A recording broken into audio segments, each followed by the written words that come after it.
Well, it's time for Community Corner, where we're going to highlight those stories that teach, inspire, and help us to learn a little bit more about our neighbors here in Metro Atlanta. I'm Ron Jones. First, the new school year is upon us, right? And right now, many districts also continue to search for quality teachers. 11 Alive's Liza Lucas shows us an effort working to inspire the next generation. Summer learning is wrapping up for Jayla Mason's 8th grade students. Make sure you put your name at the bottom. But for Jayla, the journey in the classroom is just beginning. The Atlanta native and Tuskegee University graduate spent her last 2 summers as a teaching fellow at Breakthrough Atlanta, an experience that got her seriously thinking about becoming a teacher. Every night I would go home, I would be tired, but I would be so excited to come back the next day. And that's the hope of Breakthrough Atlanta, to get underserved students college ready and introduce college students to careers in education. 3/4 of our teaching fellows will go into education and youth development careers. Monique Shields is CEO of Breakthrough Atlanta. The program, she says, offers undergrad teaching fellows intense training in the classroom, plus major support. We have a set of really established best practice trainings that we guide them in, and then we match them with professional teachers, and those instructional coaches observe, mentor, give feedback. According to a survey from the Professional Association of Georgia Educators, that support can boost the likelihood of retaining new teachers.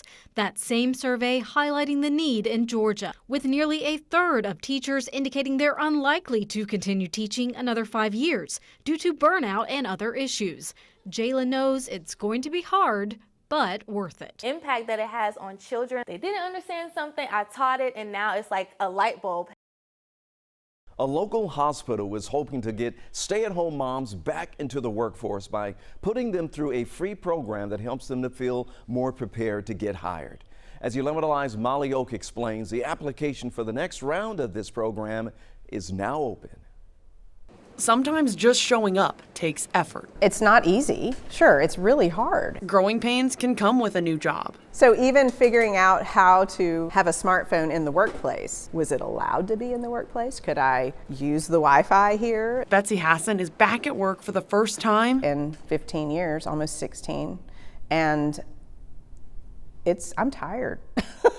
She finished her first 40-hour work week at Children's after she decided to leave her last job to raise her kids. On the one hand, it was great because my schedule was mine, but then it also belonged to my child. It was hard to be a new mom and trying to find my identity and who I was now that I wasn't working anymore. Being a mom is its own full-time job. Absolutely, every day. But Betsy wanted more. But it was very difficult because you do have to put everybody else first. To be more than her kids, she turned to Children's. And we called it Mom Force. The 12-week program at Children's Healthcare of Atlanta teaches moms how to get back into the workforce. A lot of women left the workforce during the pandemic. They couldn't find childcare. They just felt this calling to be home with their kids for any number of reasons. You know, we need women in the workforce, and we need to create a path for them to onboard back in. Working to help them find jobs, but also find their purpose. I feel like more than a pile of laundry. I feel like more than just a chauffeur. Betsy's finally putting herself first again. And my family is so proud of me. To Betsy, that means the world. It does. I have it all.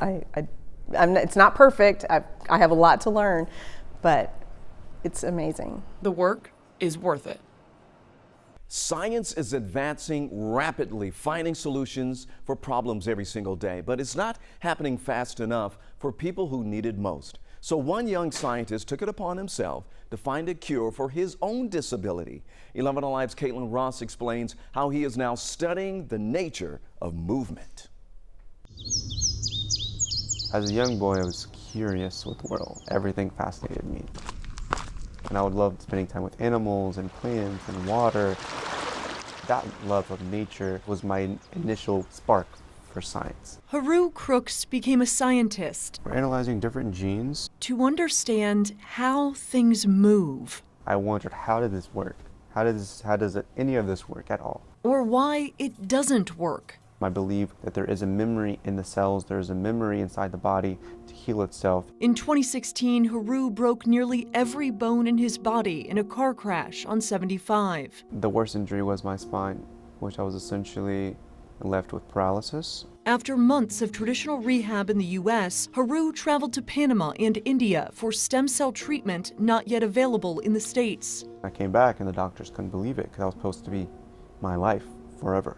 Haru got feeling back down to his knee and was able to walk with braces for 10 minutes. This is phenomenal medicine and technology. Why is this not available in the United States? Essentially, we want to analyze and look at DNA. When Haru returned to the U.S., he enrolled in Kennesaw State University to research a cure. I would dedicate my time, my energy to find out more about these treatments and to advance these treatments. Now a junior at KSU, Haru works in a genetics lab daily, hoping he can bring the advancements made inside these walls to people around the world. I do believe there's a treatment. I do believe there's a cure. I do believe we will find it. His ultimate goal is to figure out how it works. You can't fake it. You have to know it entirely that it's going to happen.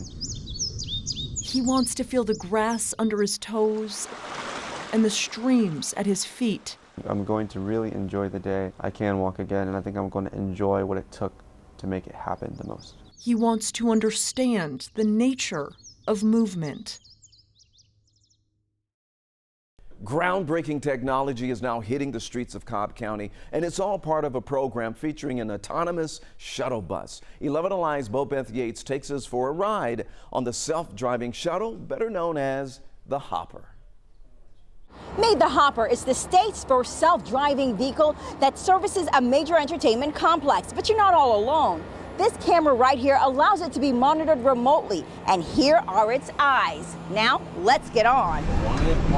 Simply put, we want to change the way people move. Starting today, people visiting the Cumberland Entertainment District can get around in a new self-driving shuttle from Beep. There isn't a driver, but there's always a full-time attendant. But the goal of this technology is to be driverless. For the next 8 months, riders will be able to take advantage of 2 routes. The first travels on the 285 pedestrian bridge from the Cobb Galleria Center to the Battery in Truist Park. The other will move around Galleria Office Park. We have 3,300 businesses, 30,000 residents, and millions of visitors each day. So being able to bring innovative transportation projects forward is very important to the CID. And even though there are no drivers, Beep, the company who manufactured the shuttle, stresses safety is their top priority. We have 2 layers of safety. One, we have amazing attendants like Drake on board. We're able to greet passengers, tell them to wear their seatbelts. You buckle up, guys? But another layer of safety is with our Beep Command Center. So our Beep Command Center is monitoring all the cameras that we have on board, so they know the exact location of the vehicle. They know how it's operating. They know who's in the vehicle too at all times to ensure that we're providing the best passenger experience. Every single day is a gift for one local 6th grader after a life-changing injury changed her outlook on life. And now, as 11 Alive's Liza Lucas reports, she's paying it forward and paying tribute to the medical team at Children's Healthcare of Atlanta. Ariel Eckhart remembers little about this day. I was 7 years old when we were in the accident. I remember I had a concussion and then I fell out. I just woke up in this bed and I was wondering where I was. It was January 2020 and Ari woke up here, following a near fatal crash. A broken femur, a concussion, and a life-threatening injury between her head and cervical spine. Unfortunately, about half of people who have this injury do not survive the injury. I was very afraid of, number one, if my daughter would still be alive, and then number two, would she be paralyzed? Under the care of neurosurgeon Dr. David Rubel, Ari survived surgery to be faced with the challenge of learning to walk again. I was just the lonely kid at the table at recess drawing. Meanwhile, all the other kids were having fun on the playground, so I had a push in me. That push and her team at Children's Healthcare of Atlanta kept her moving forward to this moment. 3 years later, Dr. Rubel monitors her progress. As far as activities go, I recommend probably not full contact football, but pretty much anything else should be okay. Though no longer on the sidelines, Ari's not forgotten that feeling and how the children's team pulled her through. She hopes the care packages she now makes for other young patients help other kids know that same support. Having stayed at Children's Healthcare of Atlanta and having my daughter be a patient, having them give care packages and toys and toiletries to us, it's only right to pay it forward. I love giving back to this hospital because they have done so much for me. I want the current patients at Children's to feel really good how I felt. Some local singers are making Metro Atlanta proud, and they recently took home 3rd place in the world in an international barbershop quartet competition. 11 Alive's Joe Ripley swung by the rehearsal to see what the buzz is all about.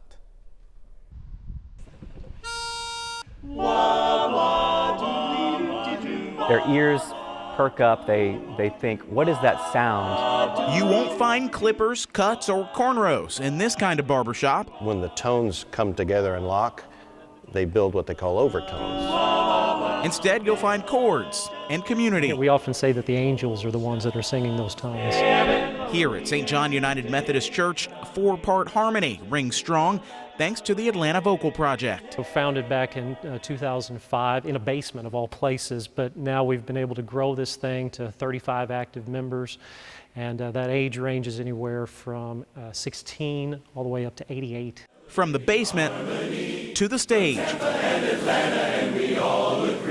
The group joined forces with Tampa-based Heralds of Harmony at Internationals in Louisville to take home 3rd place in the world. There was one time that we sang the entire set from beginning to end with everyone on stage that we would have, and that was the actual performance of the song. We say it's a hobby, it's more of a calling.